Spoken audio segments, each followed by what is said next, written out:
Puis j'ai fait un très mauvais choix en achetant du Atos, sur lequel je me suis entêté à consolider la position à chaque baisse pour arriver quasiment à 40 000 € de perte. Je pense que c'est peut-être la plus grosse perte que j'ai vue sur une position dans une analyse. C'est revenu à 100 € en gros en 2017. Et aujourd'hui, on est à 75 centimes. Donc voilà, vous voyez l'ampleur du désastre. J'entends souvent des gens me dire « J'ai acheté mon appartement cash, c'est trop bien. Le père de Frédéric a acheté son appartement cash. » En fait, le père de Frédéric, c'est pas un bon investisseur.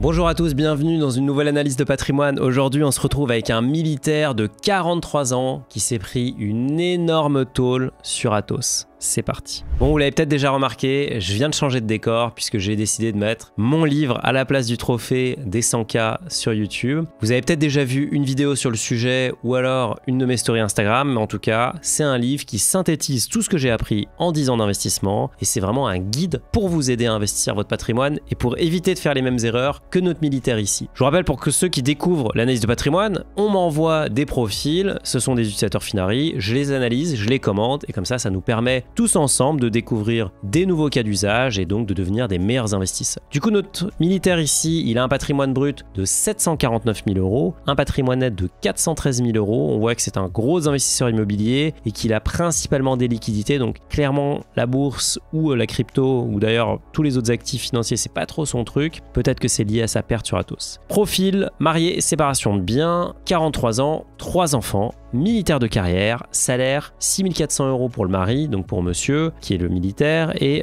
sa femme est en congé parental, sinon elle gagne 2 000 € par mois. Comme quoi les militaires, ça peut quand même gagner pas mal d'argent. J'avoue que je ne savais pas que ça montait dans des salaires comme ça. Bon, j'imagine pour les grades très élevés. Donc là, j'imagine qu'on est sur quelqu'un qui a un grade plutôt élevé. Objectif, financer les études de mes enfants dans 12 ans ou plus, compléter ma retraite pour ne pas avoir de baisse de niveau de vie et me rapatrier d'ici une quinzaine d'années en province. Optimiser la transmission du patrimoine restant, ça c'est important vu qu'il y a des enfants. Du coup, on commence par le cash flow que tu nous as gentiment transmis. Je vous rappelle que vous pouvez faire votre cash flow sur notre simulateur, lien dans la description, ou alors vous pouvez le générer directement sur votre compte Finari si vous avez connecté vos comptes bancaires. Du coup, on voit le salaire en entrée, il est un peu plus élevé que ce que tu nous avais dit, mais peut-être qu'il y a des primes, il y a des revenus locatifs, donc j'imagine qu'il y a un appart, il y a un peu de SCPI, il n'y a pas de dette en face. Ah si, il y a de l'échéance prêt. Donc en gros, il y a un budget à peu près de 8 000 €, très beau budget. Et ensuite, on voit qu'il y a 2 000 € qui partent dans le remboursement d'un appartement, d'un bien locatif, je ne sais pas encore. La vie quotidienne, on voit qu'il y a pas mal de choses, il y a les courses, mais bon, forcément ça coûte cher de nourrir 3 enfants. La garde, ça on le voit pas trop habituellement, c'est vrai qu'on est sur des profils très célibataires, pas d'enfants. Bah voilà, ça coûte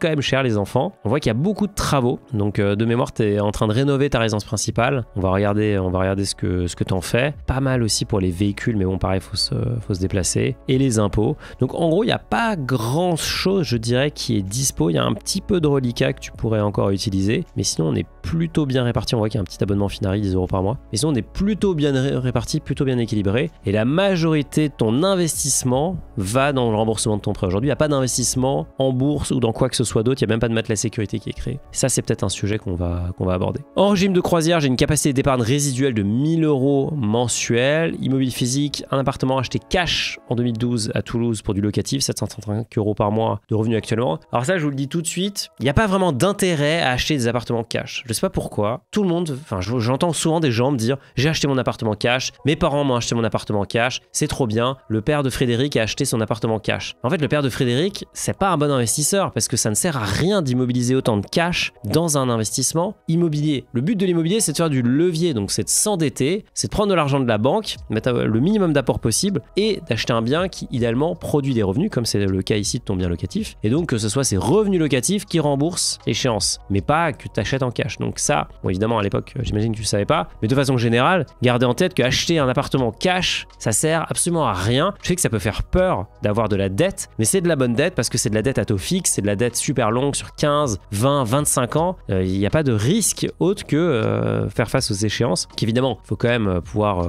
louer l'appartement, etc. Donc c'est pas évident, mais sachez que c'est vraiment le propre de l'immobilier, c'est de faire du levier et c'est ça qui vous enrichit. C'est pas de faire de l'immobilier en cash. HARP en 2023 en Ile-de-France, mon métier m'impose des mutations tous les 2 à 3 ans, me poussant jusqu'ici à la location. Lassé de ne pas être chez moi et profitant d'une mutation en Ile-de-France, j'ai décidé d'acheter une RP. Je rénove actuellement cette maison avec une rénovation énergétique globale bien primée. Il s'agit d'optimiser la plus-value lors de la revente d'ici 10-15 ans. On envisage aussi la mise en location avant de revenir y vivre. Alors ça peut être pas mal d'ailleurs, de passer un bien en statut location meublée et ensuite de le repasser en résidence principale avant de le vendre pour ne pas payer d'impôt sur la plus-value. Attention, il y a un changement qui est peut-être en cours à l'Assemblée nationale pour imposer les plus-values réalisées sur les résidences principales si on a le bien depuis moins de 5 ans. Mais bon, a priori, toi, tu ne seras pas dans ce cas-là puisque tu comptes le revendre d'ici bien plus longtemps. Actuellement, beaucoup de cash passe dans cette rénovation car je n'ai pas pu tout emprunter. Bon, là, on a vu que tu as essayé de maximiser ton taux d'emprunt, mais je récupérerai 50K de primes à la rénovation énergétique à la fin de l'année. Alors, il y a plein de dispositifs, c'est un peu le bazar, c'est hyper compliqué. Je crois que maintenant, ça s'appelle MaPrimeRénov' de mémoire. Regardez, je trouve que c'est MaPrimeRénov'. C'est assez pénible à faire parce qu'il faut passer par des artisans agréés, etc. Il faut déposer tout un dossier et évidemment, j'ai beaucoup d'utilisateurs finaux qui me disent moi je le fais pas parce que c'est juste devenu une usine à gaz. En France, on a des bonnes idées, mais on est un peu trop bureaucrate. Il y a déjà 5 étapes pour commencer à faire un truc qui n'a pas l'air super compliqué. Mais bon, il y a eu beaucoup d'arnaques en fait avant, donc c'est pour ça qu'ils ont créé ce dispositif qui a l'air pas beaucoup plus efficace. SCPI, Quorum Origin et XL acheté en direct en 2018. Bah oui, je vous rappelle que vous pouvez acheter une SCPI sur une assurance vie ou alors vous l'achetez tout simplement en direct. L'avantage, c'est que généralement sur une assurance vie, vous allez payer des frais, vous n'allez pas toucher l'ensemble des loyers puisque l'assureur va prendre une partie. Là, vous touchez tout. Par contre, vous êtes fiscalisé puisque c'est des revenus fonciers. Donc, c'est pas non plus l'idéal, sauf si vous avez besoin de revenus immédiats. Pierreval et PFO achetés en démembrement que je récupère cette année. Démembrement, pour rappel, qu'est-ce que c'est? C'est qu'on achète non pas la pleine propriété d'une part, mais on achète tout simplement la nue propriété. L'usufruit, elle va à quelqu'un d'autre et donc pendant un certain nombre d'années, par exemple 5 ans, on ne va pas toucher de loyer. C'est l'usufruitier qui va toucher les loyers. Et au bout de 5 ans, on va reconstituer la part. Et donc là, on touchera les loyers et on sera toujours propriétaire de la part. L'avantage, c'est qu'on achète la part avec une décote si on est simplement nu propriétaire. Donc on paye moins cher, mais en même temps, on se prive d'un revenu pour un certain temps. C'est pas mal si par exemple, vous savez que vous partez à la retraite dans 5 ans, vous n'avez pas besoin de revenus maintenant, mais dans 5 ans, oui. Dans ce cas-là, vous achetez en nue propriété sur 5 ans et au bout de 5 ans, vous commencez à toucher vos revenus au moment où vos revenus du travail baissent puisque vous arrêtez de travailler. Actions et fonds, PEA et assurance vie sur ETF MSCI World. J'ai toujours fait un peu de stock picking sur PEA avec quelques succès jusqu'en 2020. Puis j'ai fait un très mauvais choix en achetant du Atos sur lequel je me suis entêté à consolider la position à chaque baisse pour arriver quasiment à 40 000 € de perte. Je pense que c'est peut-être la plus grosse perte que j'ai vue sur une position dans une analyse. Bon là, ça fait vraiment très très mal, surtout qu'on voit le patrimoine qu'il avait. Ça fait 10% de son patrimoine net, hein, donc c'est très très conséquent. Mais bon, c'est ça le risque du stock picking, 40 000 € et ça résume un peu l'histoire il faut pas essayer d'attraper un couteau qui tombe. Bah oui, parce qu'une action qui a fait moins 50%, elle peut encore faire moins 50%. Une action qui a fait moins 98%, elle peut encore faire moins 98% une deuxième fois. Donc ça fait très très mal, mais on va voir ce qu'il faut faire là-dessus. Retraite mutualiste du combattant, RMC 8K, je faisais des versements selon mon imposition de l'année, donc peu depuis que j'ai des enfants. Alors vous allez voir, la RMC, c'est pas hyper intéressant. Je sais que beaucoup de militaires nous regardent, beaucoup de gendarmes. Je trouve que c'est pas un bon dispositif et je vous explique pourquoi un peu plus tard. Épargne de précaution sur livret, top, ça n'a rien à dire. Question, que faire des SCPI dont je récupère la pleine propriété cette année, garder ou vendre? On va regarder ça. Que faire d'Atos? J'aurais dû vendre depuis longtemps, mais je me dis qu'à ce stade de la catastrophe, autant y laisser les 800 € et voir dans 10 ans. On va voir ça. Quelle stratégie vis-à-vis de la retraite mutualiste du combattant? Très avantageux sur le papier car défiscalisé et abondé par l'État. Très bien pour la transmission certainement, mais les différentes projections avec un retour sur investissement théorique vers 88 ans encadrante me laisse perplexe. Alors, on va découvrir tout ça ensemble. Alors du coup, on va rentrer dans le vif du sujet. On va regarder rapidement ton immobilier. Bon là, il n'y a pas de surprise. On sait que tu as ta maison, ton appartement. Avant de regarder les SCPI, moi, ce qui m'intéresse, c'est ton compte, ton PEA, pardon, et notamment Atos. Donc, tu as un plan épargne en action, PEA. Et là, tu as un moins 97,75%, moins 39 000 €. Qu'est-ce qui s'est passé sur Atos? Alors, juste vous donner un petit peu l'ampleur de la catastrophe industrielle que c'est. Atos, en 2000, ça valait 142 €. Bon, ensuite, ça s'est un peu cassé la gueule, etc. C'est revenu à 100 € en gros en 2017. Et aujourd'hui, on est à 75 centimes. Donc voilà, vous voyez l'ampleur du désastre. Et bon, il y a plein d'articles qui expliquent ce qui s'est passé. La société, elle a vraiment raté 2-3 virages important. Il y a une gouvernance qui a été assez, on va dire, mauvaise. Et il y a un personnage qui ressort de la saga Athos. C'est quelqu'un que vous connaissez peut-être qui s'appelle Thierry Breton. Thierry Breton, c'est un peu notre némésis chez les entrepreneurs de la tech. Pourquoi? Parce que c'est aussi quelqu'un qui aime bien réguler. Voilà, il est commissaire européen. En tout cas, il était commissaire européen jusqu'à il y a très peu de temps. Et il nous a pondu des trucs magiques comme la régulation de l'IA. Alors voilà, l'IA venait de sortir, il avait déjà régulé le truc. Voilà, et donc il nous explique que ce qui va sauver l'Europe, c'est de réguler ChatGPT plutôt que de se demander comment nous aussi on peut créer un équivalent d'OpenAI. Donc bref, c'est quelqu'un qui est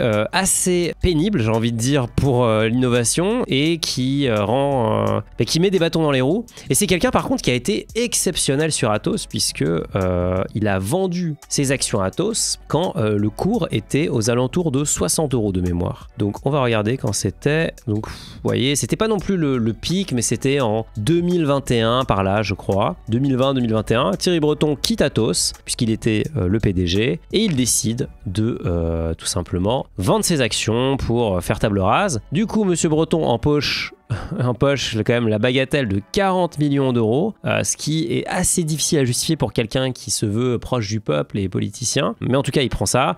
J'ai aussi vu une histoire comme quoi il avait acheté un superbe château avec ça. Voilà, vous pouvez voir le château de Gargilès si ça vous intéresse. Donc très beau château qui appartient à notre ami Thierry Breton.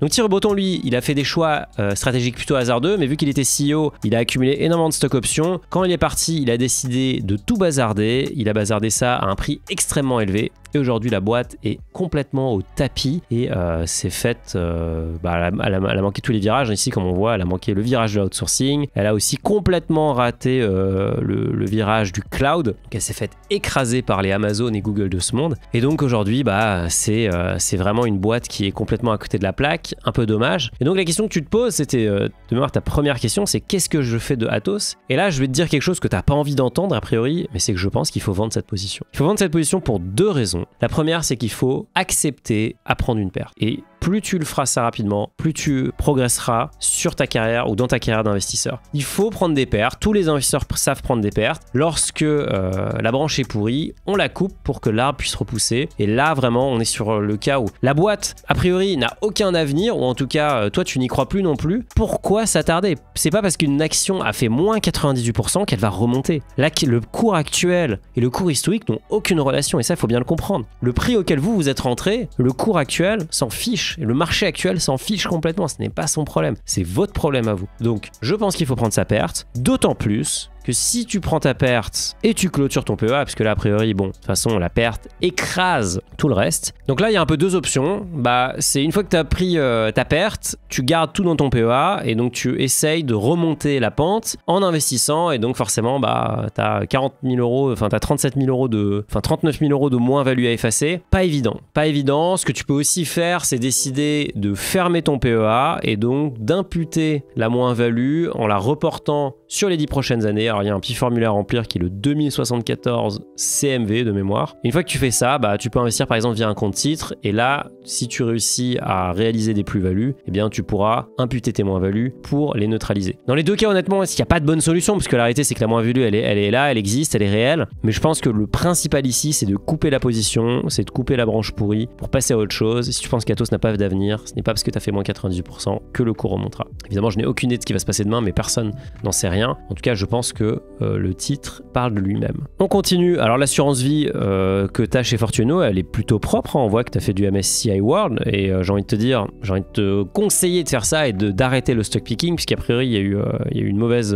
expérience. eToro, il y a un compte titre et Trade Republic aussi, mais il n'y a pas grand chose dessus. Alors le deuxième sujet dont tu parles, c'est la retraite mutualiste du combattant, la fameuse RMC découverte. La retraite mutualiste, franchement, c'est une cata. C'est une cata parce que tu peux uniquement investir dans du fonds en euros et que tu as des frais extrêmement élevés. Et là, c'est vraiment la double peine puisque le fonds en euros, évidemment, sur le long terme, il fait moins bien que le marché action. Le marché action, historiquement, je vous rappelle que c'est à peu près, là, on va dire, entre 8 et 10%. Le fonds en euros, alors actuellement, il est à 4,20, mais il a été à 1%, à 1,5%, à 2%. Donc, c'est pas du tout avec ça qu'on se constitue une retraite. Ça paraît un peu antinomique de se dire que le fonds en euros est le seul support disponible. C'est vraiment d'un autre temps. C'est ce qu'on appelle, c'est équivalent des assurances vie mono-support. Ça se commercialise plus tellement les assureurs n'en veulent plus. Mais en fait, la RMC, pour moi, il faut la voir comme un mauvais PER et tu as tout intérêt à switcher de la RMC vers un PER, vers n'importe quel PER en fait disponible en ligne auprès d'un courtier.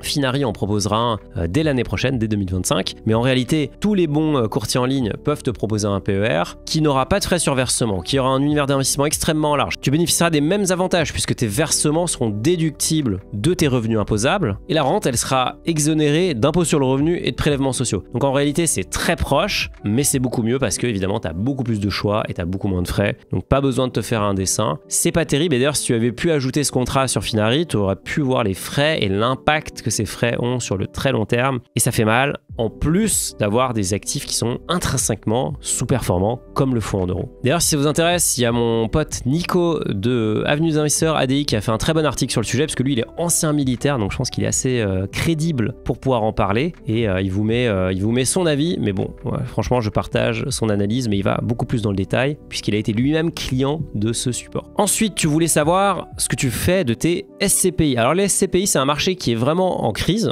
C'est assez fou ce qui se passe puisque les taux sont élevés, donc l'immobilier est en crise, donc forcément l'immobilier de bureau est en crise, donc la SCPI est en crise. Et qu'est-ce qui s'est passé ces derniers temps? Il y a eu des fortes décotes et donc il y a eu beaucoup de SCPI qui se sont cassés la tête, cassés la figure, notamment Primopierre. Primopierre a perdu 40% de sa valeur et donc là, vous voyez qu'on vous dit souvent que la SCPI est un actif stable. Primopierre a perdu 40% de sa valeur depuis septembre 2023. Donc concrètement, si vous investissiez dans Primopierre en septembre 2023, vous avez déjà perdu 40% en ne faisant absolument rien, si ce n'est parce que l'actif était complètement surévalué. Et donc pourquoi? Parce qu'en fait, il y avait un écart trop fort entre la valeur de reconstitution, la valeur du parc immobilier et le prix de souscription de la part. Et donc ça, c'est quelque chose qui oblige, enfin c'est un mécanisme qui est inhérent aux SCPI. Elles sont obligées de s'assurer que la valeur de reconstitution des parts et le prix de souscription ou la valeur de retrait sont proches. Et donc, je crois que l'écart c'est 10%. Si ça s'écarte de plus de 10%,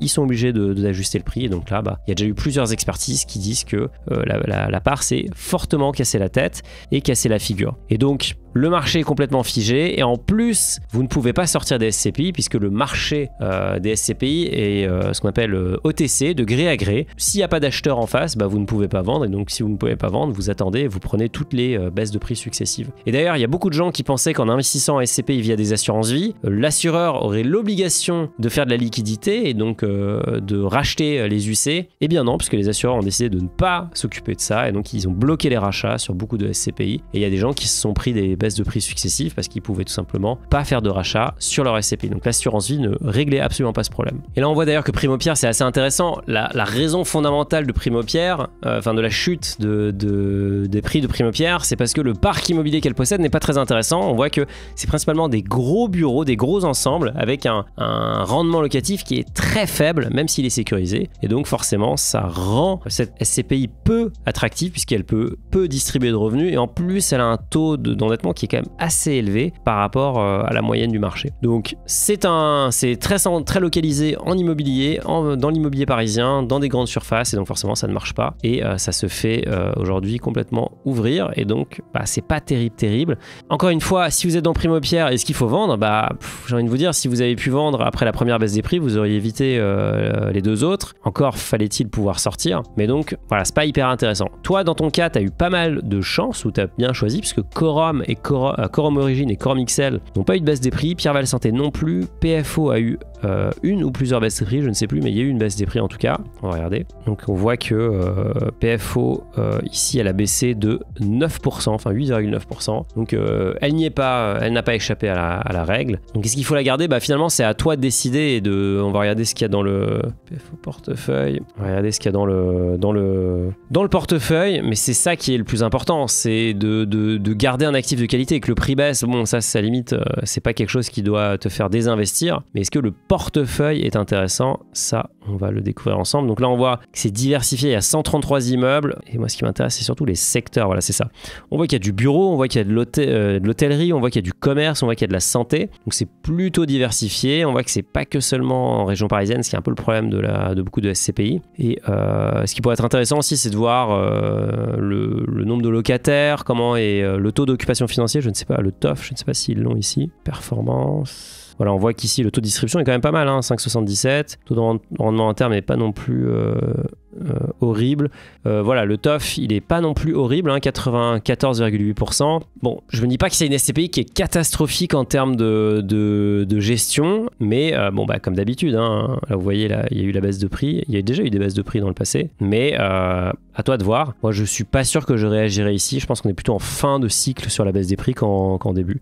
Donc, a priori, moi, je te dirais, tu peux les garder, sauf si vraiment tu as une conviction qui s'est complètement dégradée dessus. Et je vous rappelle quand même, maintenant que tu es en pleine propriété, bah forcément, tu as des revenus qui sont sympas et donc tu as quand même 12 000 euros de revenus. Par contre, c'est des revenus fonciers, donc attention à la fiscalité. Et d'ailleurs, bon là, je regarde tes emprunts, mais tu parlais de tes enfants et de vouloir financer leurs études, il me semble, dans 12 ans. Ce qui peut être quand même plus intéressant que de financer les études, c'est de prendre un prêt à taux zéro pour payer les études. Donc je m'explique. Ce prêt-là, bah, tu vas payer littéralement aucun coût d'emprunt et donc mieux vaut faire ou laisser travailler ton argent pendant ce temps-là, mieux vaut laisser travailler ton argent en bourse par exemple ou dans des SCPI et prendre un emprunt et donc rembourser ensuite cet emprunt avec notamment les plus-values que tu auras générées en bourse plutôt que de sortir l'argent de la bourse ou des SCPI pour financer les études. Donc si tu arrives à avoir un prêt à taux zéro, ce qui est quand même assez simple généralement quand on fait des études supérieures, eh bien mieux vaut utiliser cet instrument. Voilà, j'espère que ça a été utile pour toi. Alors je sais que c'est pas facile sur Athos, en tout cas bah, tu as fait le plus dur, tu as reconnu le problème. Maintenant, je pense qu'il faut agir, je pense qu'il faut couper cette position et passer à autre chose, rien que pour ne plus